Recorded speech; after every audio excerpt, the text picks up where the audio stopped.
Hello guys, WhatsApp. मैं अभिषेक ठाकुर स्वागत करता हूं आप सबका इको शास्त्र की एक और नई वीडियो में।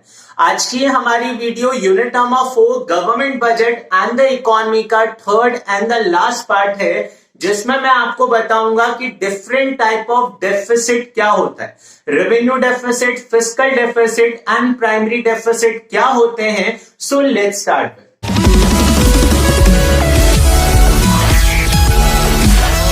तो ये हमारा गवर्नमेंट बजट का लास्ट वीडियो है। अगर आपने हमारी प्रीवियस दो वीडियोस को नहीं देखा है तो पहले उन वीडियोस को देख लीजिए। टेंशन लेने की कोई जरूरत नहीं है, डिस्क्रिप्शन बॉक्स में मैंने उसका लिंक आपको दिया हुआ है। तो आज की वीडियो हम स्टार्ट करते हैं with the basic formulas from this chapter. अभी तक मैं आपको बता चुका हूं कि गवर्नमेंट की इनकम का सोर्सेस क्या है, what are the sources of the budget receipts. In the same order government कहां पर एक्सपेंडिचर करती है, तो गवर्नमेंट के बजट एक्सपेंडिचर के क्या सोर्सेस होते हैं। तो यहां पर उसके बेसिस पर हमने फॉर्मूले की बात की। मैंने सबसे पहले लिखा टोटल रिसीट। टोटल रिसीट जिसे आप बजट रिसीट्स भी बोल सकते हैं, जिसे आप टोटल बजट रिसीट्स भी बोल सकते हैं। तो इसका फॉर्मूला बहुत सरल सा है, revenue receipts plus capital receipts. आप जानते हैं कि गवर्नमेंट दो तरीके से इनकम अर्न करती है, एक रेवेन्यू रिसीट्स होता है, दूसरा कैपिटल रिसीट्स होता है। इसी को आप और एक्सटेंडेड पार्ट में क्या लिख सकते हैं, याद कीजिए गाइस। रेवेन्यू रिसीट आप दो तरीके से करते हैं, one is the tax receipt, second one is the non tax receipt. तो जब हम टैक्स रिसीट्स में नॉन टैक्स रिसीट्स को ऐड करते हैं तो हमारे पास आता है revenue receipts. In the same order capital receipts भी दो पार्ट में होता है, one is called the debt creating capital receipt and the second one is the non debt creating capital receipts। तो जब आप डेट क्रिएटिंग में नॉन डेट क्रिएटिंग को ऐड करते हैं तो जो आपके पास आता है that is called the capital receipts. तो ये हमारा फॉर्मूला है टोटल रिसीट्स का। इन द सेम ऑर्डर अगर आप total expenditure of the government निकालना चाहते हैं तो तीन अलग अलग फॉर्मूले आपके पास है। The first one in the same order revenue expenditure plus क्या करना है capital expenditure। सेकेंड फॉर्मूला आपके पास plan expenditure plus non plan expenditure. अब आपके मन में ये सवाल होगा कि इसका मतलब क्या होता है। ये कॉन्सेप्ट वैसे आपके 12th स्टैंडर्ड के सिलेबस में अब नहीं है, बट फिर भी मैं आपको शॉर्ट में बता देता हूं गाइस। प्लान एक्सपेंडिचर का मतलब गवर्नमेंट के वो सारे एक्सपेंडिचर होते हैं जिसके लिए उन्होंने 5 ईयर प्लान्स में पहले से डिसाइड किया हुआ था। यानी कि गवर्नमेंट की नीति आयोग ने पहले से जो डिसाइड किया हुआ है कि कहां पर एक्सपेंडिचर करना है, that is called the plan expenditure. जैसे हेल्थ के ऊपर कितना एक्सपेंडिचर करना है, डिफेंस के ऊपर कितना एक्सपेंडिचर करना है, इंफ्रास्ट्रक्चर पर कितना स्पेंड करना है, ये पहले से हम लोग प्री डिसाइड कर लेते हैं। So these expenditure are called the plan expenditure of the government. In the same order non plan expenditure का मतलब होता है बियॉन्ड 5 ईयर प्लान, या हमारी जो करंट गवर्नमेंट ने बजट में एक्सपेंडिचर सोचा था उसके बियॉन्ड अगर कोई एक्सपेंडिचर हो गया, that is called the non plan expenditure. So I repeat again, plan expenditure जो आपने पहले से सोचा हुआ है, नॉन प्लान एक्सपेंडिचर जो उसके बियॉन्ड हो गया।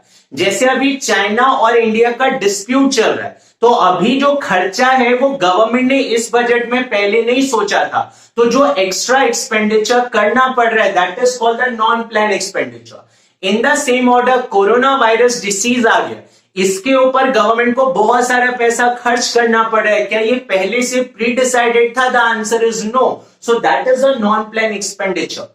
इन the same order government expenditure को आप एक और तरीके से निकाल सकते हैं, that is the sum of the developmental expenditure and the non-developmental expenditure. What is the meaning of the developmental expenditure?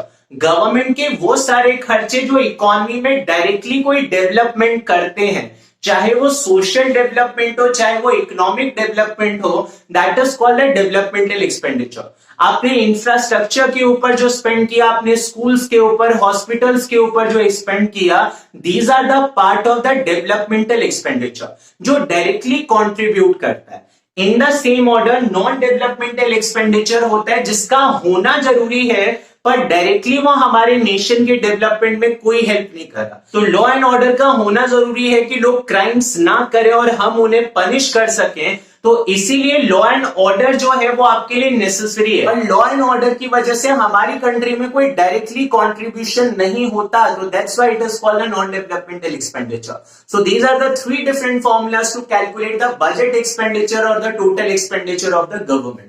तो यहां पर अब हम बात करते हैं कि गवर्नमेंट बजट को जब बैलेंस किया जाता है तो उसके बेसिस पर हमारे पास क्या आएगा। तो मैंने यहां पर हेडिंग लिखा टाइप्स ऑफ बजट।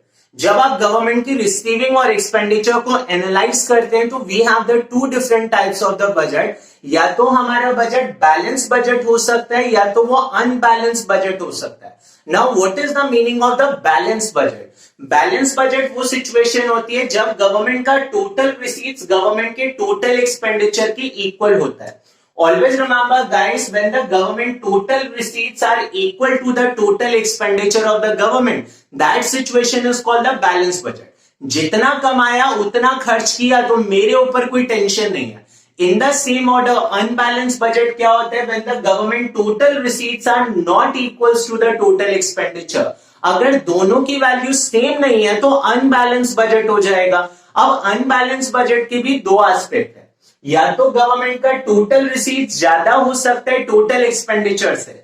आप सोचिए अगर गवर्नमेंट की रिसीविंग ज्यादा है, मतलब गवर्नमेंट की इनकम अगर उसके एक्सपेंडिचर से ज्यादा है तो गवर्नमेंट को फायदा हो रहा है, and that situation is called the budget surplus. आपसे 1 मार्क का क्वेश्चन पूछा जाता है, what is the budget surplus? So it is the situation when the total receipts of the government are more than the total expenditure. In the same order, अगर आपका total receipts आपके total expenditure से कम हो गया तो आपको budget deficit face करना पड़ेगा। डेफिसिट का मतलब होता है नुकसान, जो लॉस आपको होगा। तो बजट डेफिसिट जिसे हम 3 डिफरेंट पार्ट्स में डिवाइड करते हैं और इस वीडियो में हमें इसी के बारे में डिटेल में समझना है। तो the first one is the revenue deficit, second one हम पढ़ेंगे about the fiscal deficit and the third one is the primary deficit. So remember, I repeat again, government ने जब अपने रिसीट्स और एक्सपेंडिचर को एनालाइज किया तो बजट 2 तरीके से होगा, या तो वो बैलेंस है या तो वो अनबैलेंस है। बैलेंस का मतलब कोई टेंशन की बात नहीं है, अनबैलेंस का मतलब टेंशन हो सकती है। तो 2 सिचुएशन क्रिएट होगा, या तो आपकी रिसीविंग ज्यादा होगी। अगर आपकी रिसीविंग ज्यादा है दैट मीन्स कि बजट सरप्लस हो रहा है, पर अगर आपकी रिसीविंग लेस है दैट मीन्स कि बजट डेफिसिट हो रहा है। तो पार्ट नंबर 1 लेकर चलता हूं, and that is the revenue deficit. Deficit का मतलब आप सभी जानते हैं लॉस होता है। तो रेवेन्यू डेफिसिट कब होगा? मैंने लिखा it refers to the excess of revenue expenditure over revenue receipts. जब आपका रेवेन्यू एक्सपेंडिचर आपकी रेवेन्यू रिसीट से ज्यादा हो जाएगा, that situation is called the revenue deficit. क्योंकि अगर मेरे खर्चे मेरी रेवेन्यू से ज्यादा है दैट मीन्स कि मुझे लॉस में रहना पड़ेगा, and that situation is called the revenue deficit. I repeat again definition, it is the excess of revenue expenditure over the revenue receipts of the government. तो रेवेन्यू डेफिसिट का formula बहुत ही straightforward है। Revenue expenditure में से किसको minus करना है? रेवेन्यू रिसीट्स को। अब आपको यहां पर यह समझना है गाइस कि रेवेन्यू एक्सपेंडिचर का मतलब क्या होता है? It means the recurring expenditure of the government. In the same order revenue receipts का मतलब क्या होता है? Recurring revenue of the government. यानी कि government on the regular basis जो डेफिसिट में जा रही है उस सिचुएशन को क्या बोला जाता है? Revenue deficit. तो मैंने नेक्स्ट वन इससे रिलेटेड इंप्लीकेशन लिखा हुआ है।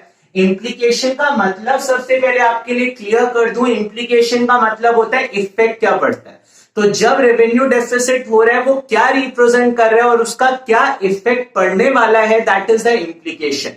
चलिए तो फर्स्ट इंप्लीकेशन के साथ आते हैं। मैंने लिखा है it indicates the inability of the government to meet its regular expenditure.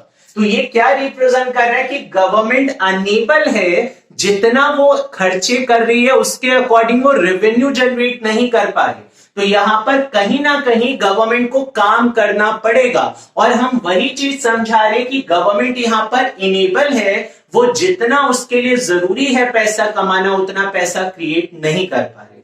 Second one मैंने लिखा it indicates government is dissaving on the regular basis. Now what is the meaning of the dissaving? Dissaving का मतलब होता है negative saving.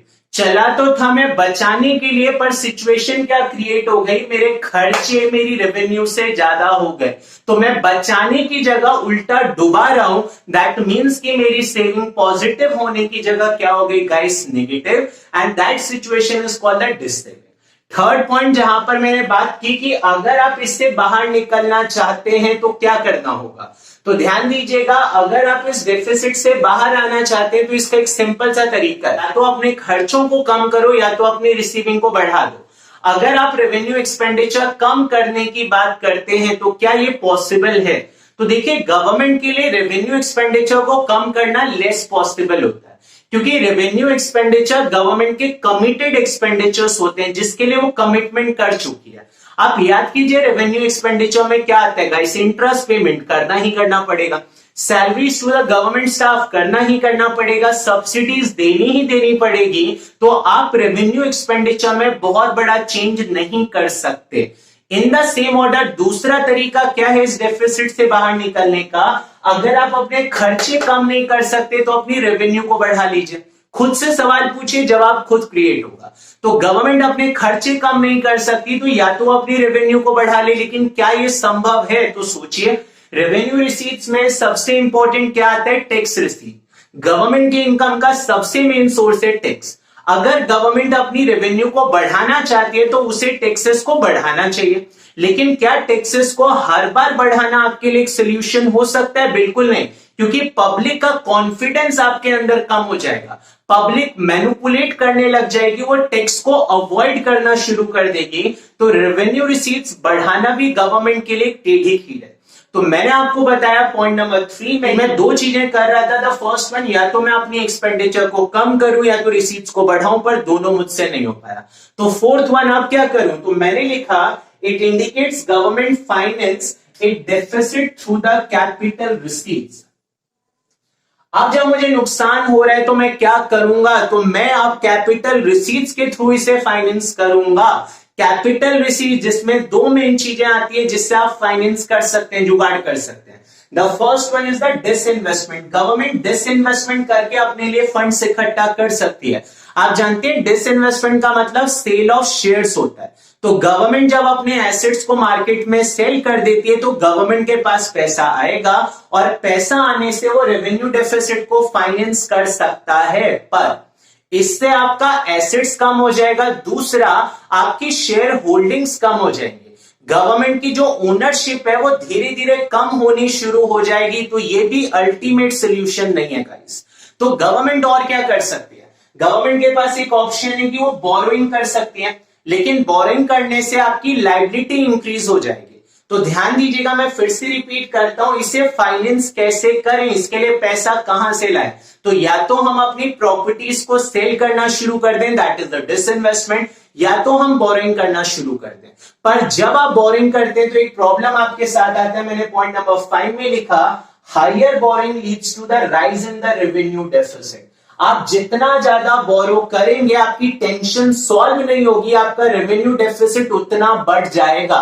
पर यह होगा कैसे, मैंने बहुत ही आसान शब्दों में लिखा, अगर आप बोरोइंग्स ज्यादा करेंगे तो अगले साल आपको इंटरेस्ट पेमेंट भी ज्यादा करना पड़ेगा। जितना ज्यादा इंटरेस्ट पेमेंट करेंगे आपका रेवेन्यू एक्सपेंडिचर बढ़ जाएगा। याद दिला दूं, interest payment is the part of the revenue expenditure.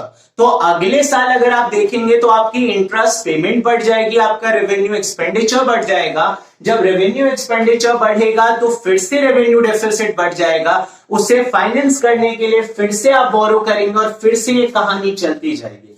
यानी हर साल सिर्फ आप बोरो करते जाएंगे, बोरो करते जाएंगे, बोरो करते जाएंगे, तो गवर्नमेंट एक प्रॉब्लम में फंस जाती है जिस प्रॉब्लम को डेट ट्रैप बोला जाता है। एक ऐसा जाल जिससे मैं निकलने की कोशिश तो कर रहा हूं लेकिन मैं निकल नहीं सकता, तो बोरिंग इतना खतरनाक जाल हो सकता है। So this is the main implication of the revenue deficit. तो आते हैं नेक्स्ट वन की तरफ, and that is the name fiscal deficit. ये आपका मोस्ट इंपॉर्टेंट है समझने के पर्पस से, तो मैंने स्टार्ट किया विद द फिस्कल डेफिसिट। मैंने लिखा it refers to the excess of total expenditure over total receipts except borrowing of the government. एक बार फिर से रिपीट करता हूं इस डेफिनेशन को, ध्यान से देखिए क्योंकि कई बार कंफ्यूजन क्रिएट होती है। It refers to the excess of total expenditure over total receipts except borrowing of the government. यानी कि जब हम टोटल एक्सपेंडिचर में से टोटल रिसीट्स एक्सेप्ट बोरिंग को माइनस करते हैं तो जो लॉस होता है उसे बोला जाता है fiscal deficit. I repeat again guys, total expenditure में से टोटल रिसीट्स, लेकिन टोटल रिसीट्स में किसको नहीं लेना? बोरिंग्स को नहीं लेना. यानी कि बोरिंग को छोड़कर गवर्नमेंट की जो टोटल रिसीविंग है, जब वो टोटल एक्सपेंडिचर से कम हो जाती है तो सिचुएशन को क्या बोला जाता है? Fiscal deficit. I repeat again, it is the excess of total expenditure over total receipts except borrowing. चलिए, तो आगे मैंने क्या लिखा? मैंने लिखा it represent the total borrowing requirement of the government. Fiscal deficit government की टोटल बोरिंग रिक्वायरमेंट को रिप्रेजेंट करता है. ये कैसे? ये गवर्नमेंट को ये बताता है कि आप कितने पानी में हैं और उससे निकलने के लिए आपको कितना पैसा चाहिए. And that is called a simple term fiscal deficit. Fiscal deficit that represent the total boring requirement of the government, और उसी को आपने नाम दिया है फिस्कल डेफिसिट. चलिए, इसका फॉर्मूला क्या है? तो यहां पर थोड़ा सा लंबा प्रोसेस लग रहा है, लेकिन कई कॉन्सेप्ट आपके क्लियर करेगा. सबसे पहले फिस्कल डेफिसिट का फॉर्मूला मैंने लिखा total expenditure minus total receipts except borrowing. कुछ भी भूल जाइएगा पर इस चीज को मत भूलिएगा, टोटल रिसीट्स नहीं लेना, total receipts except borrowing. Borrowing को हटाकर जो टोटल रिसीट्स हुआ है उसकी बात कर रहे हैं. तो अगर आप इसे सिंप्लीफाई करें तो ध्यान दीजिए, टोटल एक्सपेंडिचर कैसे निकलता है? रेवेन्यू एक्सपेंडिचर प्लस क्या करेंगे guys? Capital expenditure. In the same order total receipts except borrowing कैसे निकलेगा? तो revenue receipts plus capital receipt, लेकिन किसको नहीं लेना? बोरिंग्स को नहीं लेना. आप जानते होंगे बोरिंग्स किसका पार्ट है? कैपिटल रिसीट्स का. तो मैंने क्या लिखा? रेवेन्यू रिसीट्स में किसको ऐड करूंगा? कैपिटल रिसीट्स को, लेकिन किसको छोड़ दूंगा? बोरिंग्स को. तो जब आप बोरिंग्स को छोड़कर कैपिटल रिसीट्स की बात करते हैं, that is called the non debt creating capital receipt. फिर से याद दिला दूं, कैपिटल रिसीट्स दो होते थे, डेट क्रिएटिंग और नॉन डेट क्रिएटिंग. डेट का मतलब उधार होता है, और पूरे टॉपिक में आप क्या कर रहे हैं कि हमें डेट को नहीं लेना, तो डेट छोड़कर क्या बचा? Non debt creating CR. ठीक है, तो ये आपके पास फॉर्मूला है. Repeat again, total expenditure minus total receipts except borrowing. Total expenditure कैसे आया? Revenue plus capital. Total receipts except borrowing कैसे आया? Revenue receipts plus capital receipts except borrowing, या revenue receipts plus non debt creating CR हम बोल सकते हैं. चलिए जी, इसके बाद अगर मैं इस ब्रैकेट को ओपन करूंगा इस, तो ध्यान से देखिएगा, क्या मैं लिख सकता हूं आरई में से माइनस करेंगे आरआर को, and in the same order CE में से माइनस करेंगे सीआर एक्सेप्ट बोरिंग्स को. मैं कॉन्सेप्ट समझाने के लिए अब इसे ब्रैकेट ओपन करके समझा रहा हूं. जब आप आरई में से आरआर को माइनस करेंगे तो क्या बचेगा? रेवेन्यू डेफिसिट, अभी किया था आपने. इन द सेम ऑर्डर जब आप कैपिटल एक्सपेंडिचर में से कैपिटल रिसीट्स एक्सेप्ट बोरिंग को माइनस करेंगे तो क्या बचेगा? Capital deficit except borrowing. यानी कि रेवेन्यू डेफिसिट और कैपिटल डेफिसिट को जब हम ऐड करते हैं तो हमारे पास क्या आता है? Fiscal deficit. तो फिस्कल डेफिसिट एक तरीके से टोटल डेफिसिट होता है. लास्ट में मैंने लिखा कि फिस्कल डेफिसिट किसके इक्वल होता है? टोटल बोरिंग्स के इक्वल होता है. तो इस चीज को याद रखिएगा. अब यहां पर ये फॉर्मूला इतना एक्सटेंड करना क्यों जरूरी था? तो मैं आपसे एक सवाल पूछता हूं जो एक बार पूछा गया सीबीएसई सैंपल पेपर में. Is it possible to have a fiscal deficit even without a revenue deficit? मेरे क्वेश्चन को ध्यान से सुनिएगा. Is it possible to have fiscal deficit even without revenue deficit? क्या रेवेन्यू डेफिसिट के बिना फिस्कल डेफिसिट हो सकता है? तो आपको ये सोचने की जरूरत ही नहीं, आप इस फॉर्मूले को देखें. फिस्कल डेफिसिट किसका सम होता है गाइस? रेवेन्यू डेफिसिट और कैपिटल डेफिसिट एक्सेप्ट बोरिंग्स का. ठीक है, अगर हम मान लें कि रेवेन्यू डेफिसिट नहीं हुआ तो याद रखिएगा फिस्कल डेफिसिट अभी भी हो सकता है, और किसके कारण हो सकता है? Capital deficit except borrowing. मेरे कहने का मतलब यह है कि फिस्कल डेफिसिट सिर्फ रेवेन्यू डेफिसिट पे डिपेंड नहीं करता, वो और किस पे डिपेंड करता है? कैपिटल डेफिसिट एक्सेप्ट बोरिंग्स के ऊपर. इसीलिए आपका आंसर होगा no, fiscal deficit can be possible even without the revenue deficit. यानी अगर रेवेन्यू डेफिसिट नहीं भी हुआ तो कैपिटल डेफिसिट की वजह से क्या हो सकता है? Fiscal deficit. अब मैं आपको बताता हूं इसका इंप्लीकेशन क्या होता है. तो यहां पर मैंने फर्स्ट पॉइंट लिखा है, it indicates the wasteful expenditure of the government. तो फर्स्ट रीजन क्या है जिसकी वजह से फिस्कल डेफिसिट बहुत ज्यादा है, that is the wasteful expenditure of the government. Government पहले से प्री डिसाइड होकर खर्चे नहीं करते। आपने अपने आसपास में देखा होगा गवर्नमेंट के कई खर्चे जो हैं वो वेस्टफुल हैं। सेकेंड पॉइंट हमारे पास आता है डेट ट्रैप। अभी आपने इसके बारे में डिस्कस किया था। डेट ट्रैप का मतलब जहां पर आप उधार की जाल में ऐसे फंसते जाते हैं जिससे बाहर निकलना आपके लिए संभव नहीं होता। पर ये होता कैसे? मैंने बहुत ही सिंपल वर्ड्स में लिखा है कि अगर हम बोरिंग ज्यादा करेंगे तो अगले साल हमारा रेवेन्यू एक्सपेंडिचर बढ़ जाएगा, क्योंकि जितना आप बोरो करेंगे उतना ज्यादा इंटरेस्ट पे करना पड़ेगा। जब रेवेन्यू एक्सपेंडिचर बढ़ेगा तो ऑब्वियसली आपकी रेवेन्यू डेफिसिट बढ़ जाएगी। रेवेन्यू डेफिसिट बढ़ेगा तो फिस्कल डेफिसिट बढ़ जाएगा, क्योंकि अभी आपने किया था फिस्कल डेफिसिट किसका सम होता है? Revenue deficit and capital deficit except borrowing. तो बहुत ही सिंपल वर्ड्स में अगर रेवेन्यू डेफिसिट बढ़ा तो फिस्कल डेफिसिट बढ़ेगा। उसे कवर अप करने के लिए फिर से आप बोरो करेंगे, फिर से आप डेट ट्रैप में फंस जाएंगे। तो ये सिस्टम हमेशा चलता ही रहता है। तीसरा पॉइंट हमारे पास आता है इन्फ्लेशनरी प्रेशर, महंगाई हो जाएगी। पर आपने पूछा कैसे? देखिए, अब गवर्नमेंट अगर बोरो करना चाहती है तो गवर्नमेंट के पास एक सोर्स है कि वो अपने बेस्ट फ्रेंड आरबीआई से बोरो कर सकता है। और जब वो आरबीआई से बोरो करता है तो उस प्रोसेस को क्या बोला जाता है? Deficit financing.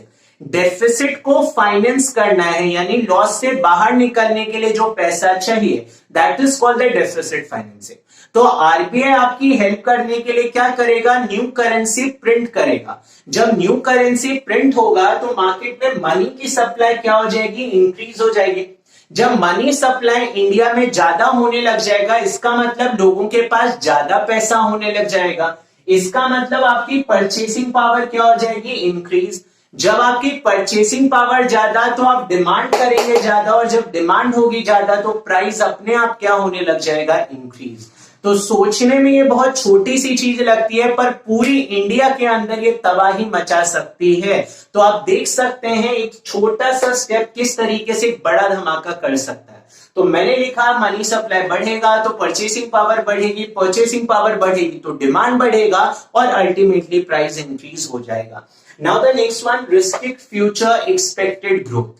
आज जो आप बोरो कर रहे हैं उसकी पेमेंट कब करनी है? आने वाली जनरेशन को। तो आने वाली जनरेशन के ऊपर आप पहले से एक बर्डन डाल रहे हैं, और वो बर्डन किस चीज का है? रीपेमेंट ऑफ लोन करने का। यानी आने वाली जनरेशन आपको इस चीज को सोचकर गालियां देंगे कि हमारे पूर्वजों ने अपने पैसे अपनी अय्याशी के लिए हमें यूज किया। क्योंकि आप सोचिए गाइस कि आज जो गवर्नमेंट बोरो कर रही है उसका पेमेंट तो फ्यूचर जनरेशन को करना है, तो हम फ्यूचर जनरेशन के ऊपर एक टेंशन शिफ्ट करते जा रहे हैं। यानी कि फ्यूचर जनरेशन की ग्रोथ के सारे चांसेस हम खुद बंद करते जा रहे हैं, and that is a problem. Now the next one आता है इंक्रीज द फॉरेन डिपेंडेंस। आप बोरो करेंगे तो एक और सोर्स आपके पास है, फॉरेनर से बोरो कर लीजिए। जब आप फॉरेन कंट्री से बोरो करेंगे तो जो समस्या आपके सामने आएगी वो ये कि आप उन पर डिपेंडेंट हो जाएंगे। और डिपेंडेंट कैसे हो जाएंगे? अभी का लेटेस्ट डेटा है कि सबसे ज्यादा हम बोरिंग के केस में यूएस पर डिपेंडेंट है। तो हमारे हर एक्शन के अंदर यूएस जो है वो कमेंट करता रहता है, यानी हम अपनी मर्जी से कुछ नहीं कर सकते। कई बार हमें यूएस की सुननी पड़ती है, और ऐसा क्यों होता है? क्योंकि हमारी फॉरेन डिपेंडेंसी बहुत ज्यादा हो चुकी है। नाउ द लास्ट वन आता है डिक्रीजेस गवर्नमेंट क्रेडिबिलिटी। क्रेडिबिलिटी का मतलब होता है साख, जिसे और सिंपल करूं तो गुडविल। तो जहां पर गवर्नमेंट की गुडविल कम हो जाती है, और ऐसा क्यों होता है? आप सोचिए, अगर आप एक फॉरेनर है, क्या आप एक ऐसे देश में इन्वेस्टमेंट करना चाहेंगे जहां की खुद की गवर्नमेंट बहुत बड़े नुकसान में है? ऑब्वियसली नहीं। तो याद रखिएगा, जब गवर्नमेंट डेफिसिट में होता है तो फॉरेन इन्वेस्टमेंट्स बहुत कम होने लग जाता है, क्योंकि गवर्नमेंट की क्रेडिबिलिटी, उनकी जो गुडविल है मार्केट के अंदर, वो कम होने लग जाती है। And that is the implication of the fiscal deficit. So the next one और लास्ट वन आपके पास आता है, that is the primary deficit. Now primary deficit क्या होता है? तो मैंने लिखा it is the difference between the fiscal deficit and the interest payment. जब आप अपनी फिस्कल डेफिसिट में से अपनी इंटरेस्ट पेमेंट को माइनस कर देते हैं तो जो बचता है that is a primary deficit. याद कीजिए गाइस, फिस्कल डेफिसिट का मतलब होता है टोटल बोरिंग्स और जब आप अपनी टोटल बोरिंग्स में से इंटरेस्ट पेमेंट को माइनस कर देते हैं तो इसका मतलब क्या है कि गवर्नमेंट ने अपने कंजम्पशन पर्पज से कितना बोरो किया। आई रिपीट अगेन, प्राइमरी डेफिसिट ये रिप्रेजेंट करता है कि गवर्नमेंट अपने कंजम्पशन पर्पज से कितना बोरो कर रही है। इसीलिए हमने टोटल बोरिंग्स में से इंटरेस्ट पेमेंट को माइनस किया, तो जो बचा उसका मतलब कि गवर्नमेंट इस पैसे को अभी के लिए यूज कर रही है। तो इसका इंप्लीकेशन क्या आता है, मैंने लिखा it indicates how much government borrowing is going to meet expenses other than the interest payment. तो प्राइमरी डेफिसिट ने क्या रिप्रेजेंट किया कि इंटरेस्ट पेमेंट के अलावा आप कहां पर इस पैसे को यूज कर रहे हैं। सेकेंड वन आता है इट इंडिकेट्स अ फिस्कल इररिस्पॉन्सिबिलिटी। तो हमारा प्राइमरी डेफिसिट हमारी फिस्कल इररिस्पॉन्सिबिलिटी को शो करता है। फिस्कल इररिस्पॉन्सिबिलिटी का मतलब जहां पर आप अपने खर्चों को कंट्रोल नहीं कर पाए, आपके खर्चे बढ़ते चले गए और आप उसे कंट्रोल नहीं कर पाए, that is a fiscal irresponsibility. In the same order lower PD, यानी कि प्राइमरी डेफिसिट अगर लो है उसका मतलब आपने फिस्कल डिसिप्लिन को फॉलो किया, और फिस्कल डिसिप्लिन का मतलब आपने अपने खर्चे अपनी इनकम के रिस्पेक्ट में ही किया, अब आपको उसके लिए बोरो करने की जरूरत नहीं है। तो याद रखिएगा, फिस्कल डिसिप्लिन वो सिचुएशन होती है जहां पर हम कंट्रोल्ड एक्सपेंडिचर करते हैं। तो यहीं से एक लास्ट कॉन्सेप्ट आता है, that is the zero primary deficit. अगर प्राइमरी डेफिसिट जीरो हो गया तो ध्यान से इस फॉर्मूले में वैल्यू पुट करके देखिए। आपने लिखा गाइस प्राइमरी डेफिसिट का formula fiscal deficit minus interest payment. अगर हम प्राइमरी डेफिसिट को जीरो मान लें, इसका मतलब फिस्कल डेफिसिट किसके इक्वल हो गया, इंटरेस्ट पेमेंट के इक्वल। इसका मतलब क्या हुआ, फिस्कल डेफिसिट क्या रिप्रेजेंट करता है, बोरिंग, और बोरिंग इस बार सिर्फ किस पर्पज से करना है, इंटरेस्ट पेमेंट के पर्पज से। यानी कि मुझे खाने पीने के लिए पैसे की जरूरत नहीं है, किस लिए बोरो कर रहा हूं, सिर्फ इंटरेस्ट पे करने के पर्पज से, and that is called the fiscal discipline. तो मैंने वही लिखा, zero primary deficit is the situation when fiscal deficit is equal to the interest payment. इसका मतलब बोरिंग सिर्फ किस पर्पज से कर रहे हैं, for the interest payment purpose, and that is the zero primary deficit. तो चलिए ये चैप्टर हमारा फिनिश हुआ। अब इसके बिहाफ पर दो न्यूमेरिकल क्वेश्चंस आपको करवा देता हूं और हमारी वीडियो फिनिश होगी। तो सबसे पहले हमें इस क्वेश्चन में निकालने revenue deficit, fiscal deficit and the primary deficit. तो ये इंफॉर्मेशन आपके पास दिया हुआ है, तो जल्दी से निकालते हैं गाइस। सबसे पहले रेवेन्यू डेफिसिट, थोड़ा सा शॉर्टकट यूज कर रहा हूं, समझ लीजिएगा। रेवेन्यू डेफिसिट का formula revenue expenditure minus revenue receipts होता है। तो आप देखिए रेवेन्यू एक्सपेंडिचर कितना गिवन है आपके पास 100, और रेवेन्यू रिसीट्स कितना दिया हुआ है, that is the 80। That means कि आपको कितना लॉस हो गया, 20 करोड़ रुपीस। तो that is your revenue deficit. In the same order आपको निकालना है फिस्कल डेफिसिट, और फिस्कल डेफिसिट सबसे इंपॉर्टेंट है। फॉर्मूला था total expenditure minus total receipts except borrowing. कुछ भी भूल जाना लेकिन एक्सेप्ट बोरिंग मत भूलना, अदरवाइज पूरा क्वेश्चन आपका गलत हो जाएगा। तो मैंने लिखा total expenditure minus total receipts except borrowing. Total expenditure में दो खर्चे आते हैं गाइस, रेवेन्यू एंड कैपिटल। आप देखिए रेवेन्यू एक्सपेंडिचर कितना है 100, और कैपिटल एक्सपेंडिचर कितना दिया हुआ है 110। इन the same order total receipts में दो चीजें आती है, रेवेन्यू रिसीट्स और कैपिटल रिसीट्स एक्सेप्ट बोरिंग।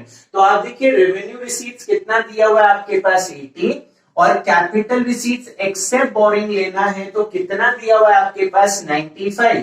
तो सब कुछ आपके पास स्ट्रेट फॉरवर्ड दिया हुआ है, तो आप टोटल कर लीजिए यहां पर। तो ये आपके पास आ गया 35 crore, and that is your fiscal deficit. In the same order आप प्राइमरी डेफिसिट निकालेंगे। So the primary deficit is the fiscal deficit minus interest payment. ज्यादा शॉर्टकट हो जाए तो बता दीजिएगा, समझ चुके होंगे। Fiscal deficit minus interest payment, fiscal deficit आया 35, इंटरेस्ट पेमेंट आपके पास है 10, तो primary deficit is the 25 crore. So that is your answer. कुछ इस तरीके से आप सॉल्व कर सकते हैं। अगर न्यूमेरिकल आया तो ऐसा ही न्यूमेरिकल आएगा। चलिए तो आपके इंतजार की घड़ियां खत्म करते हैं और लास्ट वन निकालते हैं, that is the primary deficit. तो प्राइमरी डेफिसिट किस तरीके से निकलेगा, हाँ जी, तो यहाँ पर प्राइमरी डेफिसिट जिसे निकालने का फॉर्मूला है fiscal deficit minus interest payment. So as you know this one is the formula to calculate the primary deficit, but इस बार प्राइमरी डेफिसिट भी आपको नहीं पता, फिस्कल डेफिसिट भी नहीं पता और भगवान की कृपा से इंटरेस्ट पेमेंट भी नहीं पता, यानी आपको तीनों ही वेरिएबल नहीं पता, तो क्वेश्चन हम सॉल्व कैसे करें? तो इस क्वेश्चन में सबसे पहले हम कोशिश करते हैं कि फिस्कल डेफिसिट निकाल लेते हैं। और फिस्कल डेफिसिट कैसे निकलेगा गाइस? तो टोटल एक्सपेंडिचर माइनस क्या करते हैं, टोटल रिसीट्स एक्सेप्ट क्या करेंगे, बोरिंग्स। तो आप जानते हैं टोटल एक्सपेंडिचर जिसका फॉर्मूला आपके पास revenue expenditure plus capital expenditure होता है, पर इस सवाल में वो नहीं दिया हुआ। तो आप जानते हैं दो फॉर्मूले और हमने किए थे, या तो plan expenditure plus non plan होगा, या तो developmental expenditure plus non developmental होगा। इस क्वेश्चन में प्लान और नॉन प्लान दिया हुआ है, तो आप अगर प्लान और नॉन प्लान एक्सपेंडिचर को सम करेंगे तो आपके पास टोटल एक्सपेंडिचर आ जाएगा। इन द सेम ऑर्डर आपको टोटल रिसीट्स निकालना है, और टोटल रिसीट्स एक्सेप्ट बोरिंग में दो चीजें आती हैं, revenue receipts and capital receipt, but except borrowing. चलिए, तो रेवेन्यू रिसीट्स आपके पास दिया हुआ है 56,000। इन the same order capital receipts other than borings दिया हुआ है, यानी बोरिंग्स को छोड़कर 40,000। तो यहाँ पर टोटल कर लेते हैं, ये आएगा 1,10,000 और ये आपके पास आ गया 96,000। तो अगर आपने टोटल यहाँ पर सॉल्व किया तो दिस वन इज द 14,000। तो तो फिस्कल डेफिसिट आपका निकल चुका है। प्राइमरी डेफिसिट की तरफ कूच करते हैं। प्राइमरी डेफिसिट जिसका फॉर्मूला आपने लिखा fiscal deficit minus interest payment. या चलिए आपके लिए सवाल को आसान कर देते हैं, हम यहाँ पर x कंसीडर कर लेते हैं। तो प्राइमरी डेफिसिट अगर x है तो इंटरेस्ट पेमेंट क्या हो जाएगा गाइस, x का 40% यानी कि 40/100। चेंज करने पर कोई प्रॉब्लम नहीं हुई होगी आई थिंक। फिर से रिपीट करता हूं, प्राइमरी डेफिसिट को हम x मान लेते हैं तो इंटरेस्ट पेमेंट क्या हो जाएगा, x का 40%, क्योंकि इंफॉर्मेशन दिया हुआ है। तो यहां से सॉल्व करते हैं, x इक्वल टू 14,000। यहां पर अगर आपने सॉल्व किया तो that is the 2/5 of x, 40/100 that is the 2/5 of x। चलिए x को इधर ले जाते हैं, आपने लिखा x plus 2/5 of x equals to आएगा 14,000। आप अगर 5 एलसीएम लेंगे गाइस तो 5x प्लस में आता है 2x इक्वल्स टू 14,000। और अगर आप x के लिए सॉल्व करेंगे तो यहाँ पर 14,000 को मल्टीप्लाई करते हैं 5 के साथ, डिवाइड करते हैं 7 के साथ, so the answer is 10,000 rupees and that is your primary deficit जो यहाँ पर निकल चुका है। थोड़ी सी मेहनत करनी थी पर क्वेश्चन टफ नहीं था। तो यहाँ पर ये वीडियो हमारी फिनिश होती है। अगर आपको हमारी वीडियोस पसंद आ रही है तो फैला दो यारों, जितने ज्यादा लोगों को फैला सकते हो। तो हमारी वीडियो को लाइक कीजिए, शेयर कीजिए और हमारे चैनल को सब्सक्राइब करना मत भूलिए। बने रहिए हमारे साथ। धन्यवाद।